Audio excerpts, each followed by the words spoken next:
بسم اللہ الرحمن الرحیم۔ ہائپر لرن کے ناظرین کو خوش آمدید۔ 15 گناہ جن کے ارتکاب سے اللہ شکلیں بگاڑ دیتے ہیں۔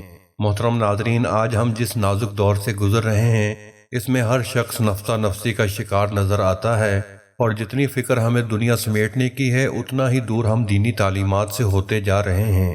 یوں تو ہم اپنے علماء اور مساجد کے اماموں سے قیامت کی کچھ بڑی نشانیوں کے بارے میں سنتے رہتے ہیں، لیکن آج ہم آپ کو 15 حیران کر دینے والی نشانیاں بتانے جا رہے ہیں۔ حضور صلی اللہ علیہ وآلہ وسلم نے ارشاد فرمایا کہ میری امت 15 قسم کی برائیوں کا ارتکاب کرے گی، جو آج کے دور میں ہمارے معاشرے میں ہی نہیں بلکہ ہمارے گھروں میں ہو رہی ہیں۔ ان نشانیوں کو سن کر آپ خود کہیں گے کہ یہ سب حرف بحرف ہمارے گھروں میں آج ہو رہا ہے۔ اور ان برائیوں کے متعلق یہاں تک ارشاد فرمایا کہ اگر یہ برائیاں ہونے لگ جائیں تو اللہ تعالیٰ ہواؤں کو پاگل اور زمینوں کو سرکش بنا دیتے ہیں۔ ان نشانیوں کو جان کر ہم ان سے خود بھی بچ سکیں اور اپنے گھر والوں کو بھی بچا سکیں۔ تو محترم ناظرین و سامعین، آپ حضرات کے علم میں اضافے کے لیے ایک بات بتاتے چلیں کہ اب تک جتنی نشانیوں کے متعلق حضور صلی اللہ علیہ وآلہ وسلم نے پیشن گوئی فرمائی وہ آج حرف بحرف پوری ہو رہی ہیں۔ ان واقعات اور نشانیوں سے جہاں مسلمانوں کا ایمان مضبوط ہو رہا ہے، بلکہ ہمارے غیر مسلم بھائیوں کو بھی ان واقعات سے نفع پہنچے گا، اور وہ بھی یہ سن کر یقین کریں گے کہ داعی علیہ الصلوۃ والسلام ان سب انسانوں کے سردار تھے جنہیں اس مالک حقیقی سے خصوصی تعلق تھا۔ چنانچہ حضرت علی رضی اللہ تعالیٰ عنہ سے مروی ہے کہ رسول اللہ صلی اللہ علیہ وآلہ وسلم نے ارشاد فرمایا کہ میری امت 15 قسم کی برائیوں کا ارتکاب کرے گی تو امت پر بلائیں اور مصیبتیں آن پڑیں گی۔ کسی نے پوچھا یا رسول اللہ وہ کیا کیا برائیاں ہیں؟ تو اس کے جواب میں حضرت صلی اللہ علیہ وآلہ وسلم نے ارشاد فرمایا، نمبر 1، جب مال غنیمت کو شخصی دولت بنا دیا جائے گا۔ مال غنیمت کو دولت قرار دیے جانے کا مطلب یہ ہے کہ اگر سلطنت کے اہل، طاقت و ثروت اور اونچے اونچے عہدیدار مال غنیمت کو شرعی حکم کے مطابق تمام حقداروں کو تقسیم کرنے کی بجائے خود اپنے درمیان تقسیم کر کے بیٹھ جائیں اور محتاج و ضرورت مند اور چھوٹے لوگوں کو اس مال سے محروم رکھ کر اس کو صرف اپنے مصرف میں خرچ کرنے لگیں، تو اس کے معنی یہ ہوں گے کہ وہ اس مال غنیمت کے تمام حقداروں کا مشترکہ حق نہیں سمجھتے بلکہ اپنی ذاتی دولت سمجھتے ہیں۔ نمبر 2، جب امانت کو غنیمت سمجھ لیا جائے گا۔ امانت کو مال غنیمت شمار کرنے سے مراد یہ ہے کہ جن لوگوں کے پاس امانتیں محفوظ کرائی جائیں وہ ان امانتوں میں خیانت کرنے لگیں اور امانت کو مال غنیمت کی طرح اپنا ذاتی حق سمجھنے لگیں جو دشمنوں سے حاصل ہوتا ہے۔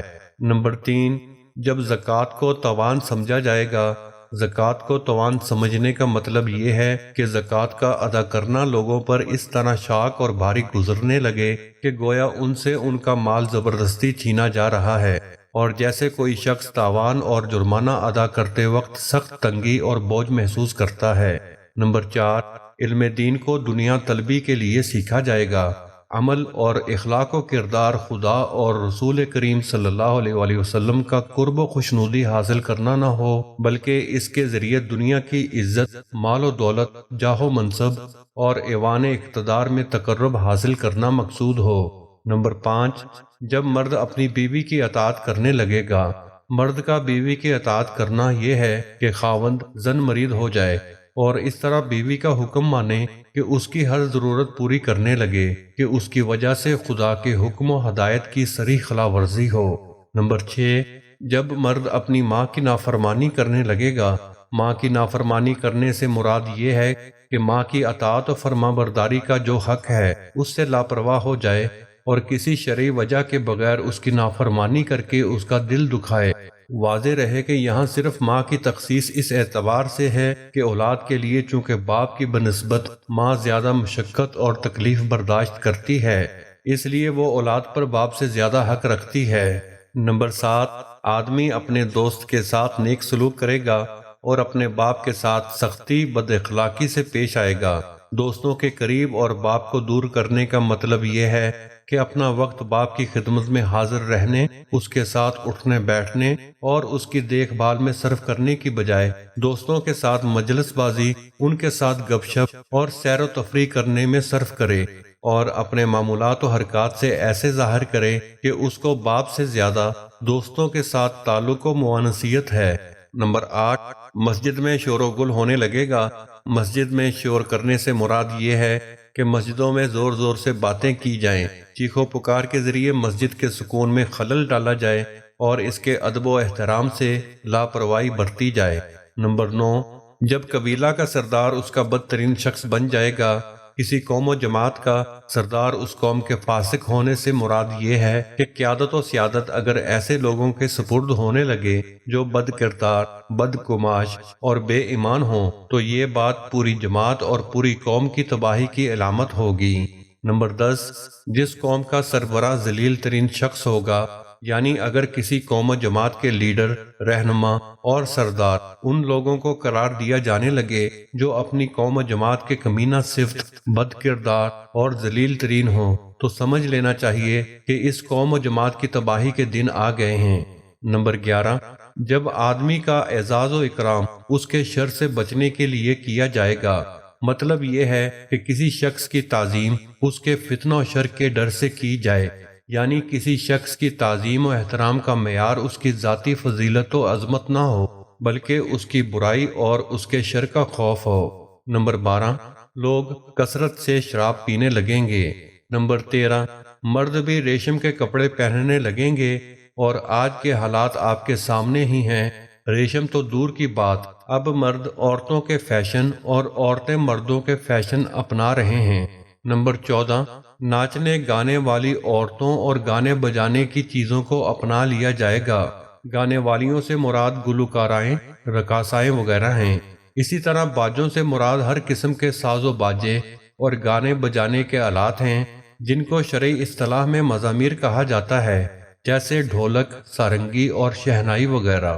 نمبر 15، اس امت کے پچھلے لوگ اگلوں پر لعنت بھیجیں گے تو پھر سرخ آندھیوں اور زلزلوں، زمین میں دھس جانے، شکل بگڑ جانے اور پتھروں کے برسنے کا انتظار کرو، اور ان نشانیوں کا انتظار کرو جو یکے بعد دیگرے اس طرح آئیں گی جیسے کسی ہار کی لڑی ٹوٹ جانے سے اس کے دانے یکے بعد دیگرے بکھرتے چلے جاتے ہیں۔